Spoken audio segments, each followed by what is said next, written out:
வணக்கம் ஃப்ரெண்ட்ஸ். நான் உங்கள் எடிசன் ஐயாசாமி. பொதுவாக ஜாதகம் பார்க்க வர்றவங்க உங்கள் வாழ்க்கை துறையோட ஸ்தானம், அதாவது 7ஆம் பாவத்தில் சனியோட ஆதிக்கமோ அல்லது பார்வையோ இல்லை நல்ல ஆட்சி உச்ச பலத்தோட சனி உட்கார்ந்துட்டாலோ அதனால் ஏற்படக்கூடிய விளைவுகள் ரொம்ப கடுமையாக இருக்கும், திருமண வாழ்க்கையை பாதிக்கும் அப்படிங்கிற ஒரு எண்ணத்தோட நம்மக்கிட்ட கேட்பாங்க. ஆனால் அப்படி இல்லை.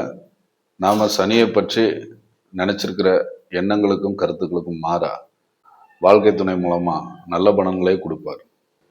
அப்படி சனி 7ஆம் பாவத்தோட சம்மந்தப்படும் போது அந்த மன வாழ்க்கை, அதாவது உங்க பார்ட்னர், ஃப்ரெண்ட்ஸ் இல்லை வாழ்க்கை துணை அவங்களோட ஏற்படுத்தி கொள்கிற உறவு ரொம்ப நிலையானதாகவும் நீண்ட ஆயுள் கொண்டதாகவும் இருக்கும்.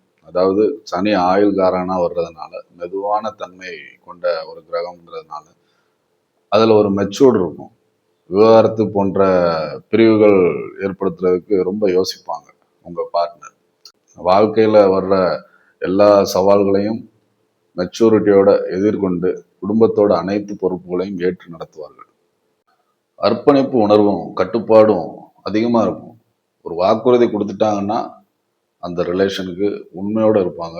இது நம்பிக்கையான திருமண வாழ்க்கைக்கு வழிவகுக்கும். உணர்ச்சி வசப்பட்டு முடிவுகள் எடுக்க மாட்டாங்க. பிராக்டிக்கலான ஒரு அணுகுமுறையோட முடிவுகளை எடுப்பாங்க. வீண் ஆடம்பர செலவெல்லாம் பண்ண மாட்டாங்க.